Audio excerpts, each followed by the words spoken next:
Doctor Samina, जब किसी शादीशुदा जोड़े के यहाँ औलाद पैदा होती है, बेटा या फिर बेटी, तो पेरेंट्स की प्रायोरिटी होती है कि उनको स्कूल में दाखिल करवाना है और उनको डॉक्टर बनाना है या इंजीनियर बनाना है। आज मुझे ये बताएं, पेरेंट्स को तरबियत करते हुए किन किन चीज़ों का ख्याल रखना चाहिए जो वो भूल जाते हैं या जिन बातों को इग्नोर करते हैं।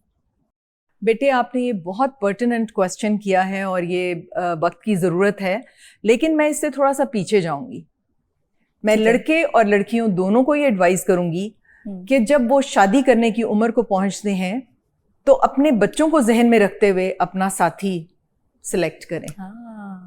स्ट्रॉन्ग, सेहतमंद, यंग, एक अच्छी बैकग्राउंड से, जिनकी दीनी और दुनियावी तरबियत बहुत अच्छे तरीके से हुई हो। ठीक है। और मैं लड़कों को ये एडवाइस करूंगी कि एक इंटेलिजेंट लड़की से शादी करें, क्योंकि बच्चों की इंटेलिजेंस डायरेक्टली जेनेटिक्स माँ से आते हैं, बाप से नहीं आते। आप मेरी इस बात को अगर आसपास के लोगों पे अप्लाई करेंगे ना, तो आप देखेंगे जिन घरों में इंटेलिजेंट समझदार माएँ हैं उनके जेनेटिक्स से बच्चों में ट्रांसफर होगा। अगर उनके 5 बच्चे हैं तो 4 तो डेफिनेटली माँ के ऊपर अगर जाएंगे तो वो इंटेलिजेंट होंगे।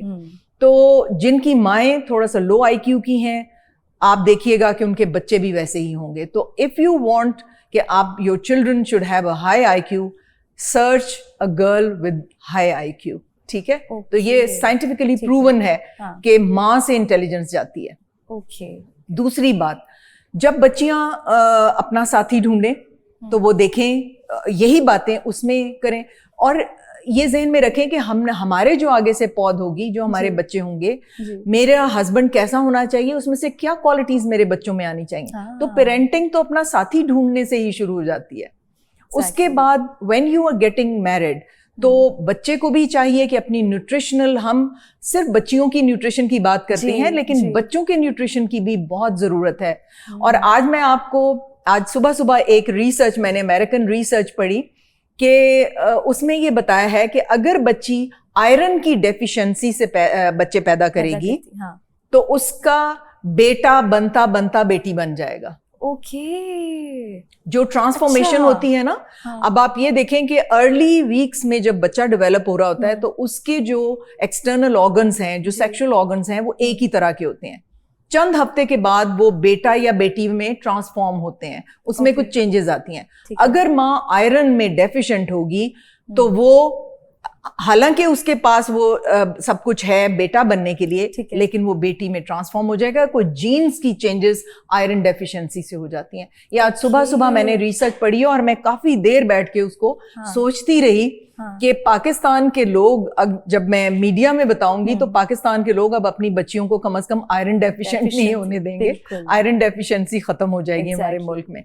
तो ये बहुत सारी, ये न्यूट्रिशन, मेंटल स्टेटस, ये बहुत जरूरी है कि आप जब एक बच्चा प्लान कर रहे हैं, माँ को स्ट्रेस नहीं होना चाहिए, माँ को कोई न्यूट्रिशनल डेफिशिएंसी नहीं होनी चाहिए। बाप जब मतलब प्लान कर रहा है कि बच्चा आना चाहिए, बाप को भी कोई न्यूट्रिशनल डेफिशिएंसी नहीं होनी चाहिए। हम सिर्फ माँ की बातें करते हैं, लेकिन बाप की न्यूट्रिशनल डेफिशिएंसीज भी अफेक्ट करती हैं। उसके जेनेटिक मेकअप पे, वो किस तरह का होगा, क्राइम उसके जहन में कितना होगा, या किस स्ट्रेस में वो पैदा होगा, तो उसकी सारी पर्सनालिटी जो है वो इनके ऊपर डिपेंड करती है। अब बच्ची की न्यूट्रिशनल डेफिशिएंसीज अगर हमने पूरी कर दी हैं और उसके बाद उसने कंसीव किया और एक, समझे, हेल्दी बेटा या बेटी पैदा हुई है अल्हम्दुलिल्लाह, अगर उसको बेटी अल्लाह सुब्हानो तआला ने दी है, तो मैं चंद बातें बताना चाहूंगी न्यू मदर्स को कि अपनी बेटियों में जरूर देखें पैदाइश के वक्त माँ के हार्मोन के अंडर उनका यूट्रस की लाइनिंग शायद थोड़ी सी थिक हुई हो, और हो सकता है कि चंद कतरे ब्लड के कुछ फर्स्ट वीक ऑफ बर्थ में अगर आते हैं तो माँओं को परेशान नहीं होना चाहिए। वो समझती हैं कि पता नहीं ये कोई आसेब हो गया है या क्या हो गया, बच्ची पैदा होते ही उसको मंथली रेगुलरिटी शुरू हो गई है या क्या हुआ है। No, the uterus bleeds under the effect of maternal hormones, और ये रेयर होता है, लेकिन अगर हो तो परेशान नहीं होना।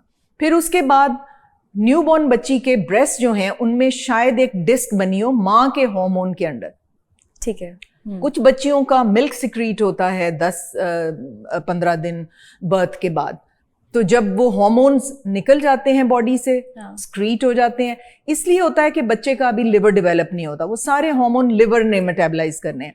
तो कुछ देर के लिए वो हार्मोन्स बॉडी में इफेक्ट कर रहे होते हैं। तो जब लिवर काम करना बच्चे का शुरू कर देता है 2-3 हफ्तों में, तो फिर ये सारे हार्मोन्स एक्सक्रीट हो जाते हैं और बच्ची के ब्रेस्ट भी नॉर्मल हो जाएंगे, वो सारी स्वेलिंग दूर हो जाएगी और वो जो मेंस्ट्रुअल ब्लड आ रहा है वो भी खत्म हो जाएगा।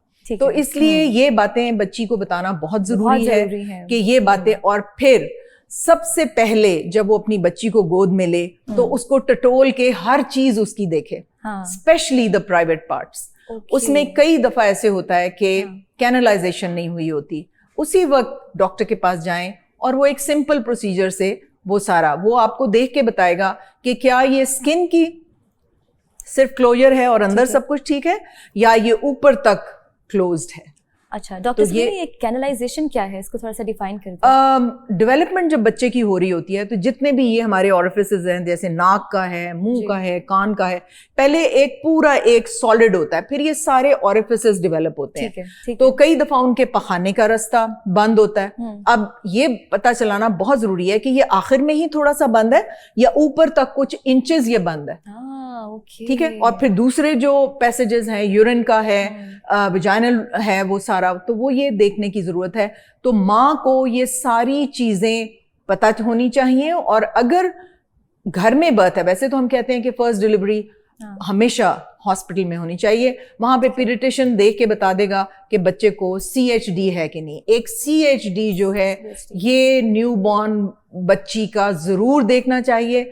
उसमें एक ऑथेंटिक पीडियाट्रिशियन बच्चों के डॉक्टर के पास ले जाएं, बेशक घर में बर्थ हो, न्यू बॉर्न हफ्ते के अंदर अंदर ये डायग्नोज होना चाहिए। ठीक है, वो उसकी एक टांग की पोजीशन बना के ऐसे नीचे हाथ रख के ऐसे करेंगे, अगर क्लिक की आवाज आ रही है तो इसका मतलब ये है कि कंजेनिटल हिप डिसलोकेशन है बच्ची को। और अगर न्यू बॉर्न बच्ची को आप उसमें प्लास्टर में नहीं लगाते, वो सारी उम्र लिम्प करेगी, वो कभी भी ठीक नहीं हो सकेगी, जितने मर्जी उसके हिप के ऑपरेशंस आप करवा लें। तो ये न्यू बॉर्न बच्ची को CHD डायग्नोज होना बहुत जरूरी है, क्योंकि ये उसी वक्त इसका ट्रीटमेंट होता है। आप पीडियाट्रिशियन के पास लेके जाएंगे, वो उसको प्लास्टर में डाल देगा थोड़े अरसे के लिए, और ये ट्रीट हो जाएगा सारी उम्र के लिए, वो लिम्प करने से, माजूर होने से बच जाएगी। ठीक है, अब न्यू बॉर्न बेटा है, अब बेटे का क्या देखना है, माँ को फौरन, माँ को और बाप दोनों को, ठीक है, ये देखना है। देखें, जो बच्ची की ओवरीज होती हैं वो तो अंदर डेवलप होती हैं और अंदर ही रहती हैं, थोड़ी सी नीचे यहाँ पे डेवलप होती है, ओवरीज तो नीचे आ जाती हैं। अगर टेस्टिकल्स जो हैं वो लो टेम्परेचर चाहते हैं, उनको बॉडी में नहीं रखा जाता, तो कुदरत ने, अल्लाह सुब्हानो तआला ने उनको बाहर एक सैक बना के तो टेस्टिकल्स उसमें डाले कि उनको लो टेम्परेचर में, अगर वो बॉडी के टेम्परेचर में रहेंगे तो एट्रेटिक होके खत्म हो जाएंगे, और जब बच्चा एडल्ट होगा तो स्पर्मेटोजोआ नहीं बन सकेंगे। तो माँ को चाहिए कि पैदाइश माँ और बाप दोनों को वो देखें कि टेस्टिकल डिसेंड करके उस सैक में आ चुके हैं, स्क्रोटल सैक में आ चुके हैं, कोई एक एम्प्टी तो नहीं है। और फिर फौरन डॉक्टर के पास लेके जाएं, क्योंकि अगले कुछ महीनों में उन टेस्टिकल्स को नीचे सैक में अगर आप नहीं लाएंगे तो वो हमेशा के लिए वो लड़का बांझ हो जाएगा। ठीक है, तो इसलिए ये न्यू बॉर्न बच्चे की पेरेंटिंग जो है ये बड़ी इंपॉर्टेंट है। फिर आपने गंदे हाथों से बच्चों को कभी भी टॉयलेट उनका वॉश नहीं करना आपने। फिर ये उल्टे पुल्टे बहुत सी चीजें, केमिकल्स होते हैं, वो जी आप इससे साफ करें, उसे सादे पानी के साथ और साबुन के साथ उनको धोएं, कोई चीज लगी ना रहने दें वहां पे। ठीक है, वो रैशेस भी करेंगे, वो उस वक्त तक जब तक लगे हुए हैं उनमें से थैलेट्स और पैराबेन्स निकलेंगे, और वो हार्मोनल डिसरप्टर्स हैं, पूरी बॉडी के हार्मोन्स को वो स्पेसिफिक कोई वाइप्स होते हैं जो वो यूज कर रहे होते हैं, उनमें ये थैलेट्स, हल्की हल्की स्मेल जो है वो थैलेट्स की वजह से होती है। और पैराबेन्स डालते हैं कि इनमें से खुशबू आनी बंद ना हो जाए, ये खराब ना हो जाए, ये डिके या इनमें बैक्टीरिया ना डेवलप हो जाए। तो ये पैराबेन्स और थैलेट्स जीनो ईस्ट्रोजेंस हैं, ये बॉडी में जाके हार्मोन्स को डिस्टर्ब करते हैं, पूरी बॉडी हमारी हार्मोन्स पे चल रही होती है। और ये सारे वाइप्स, ये सारे लोशंस, ये सारी चीजें जो हैं ये बच्चे के हार्मोन्स का सत्यानाश कर देती हैं।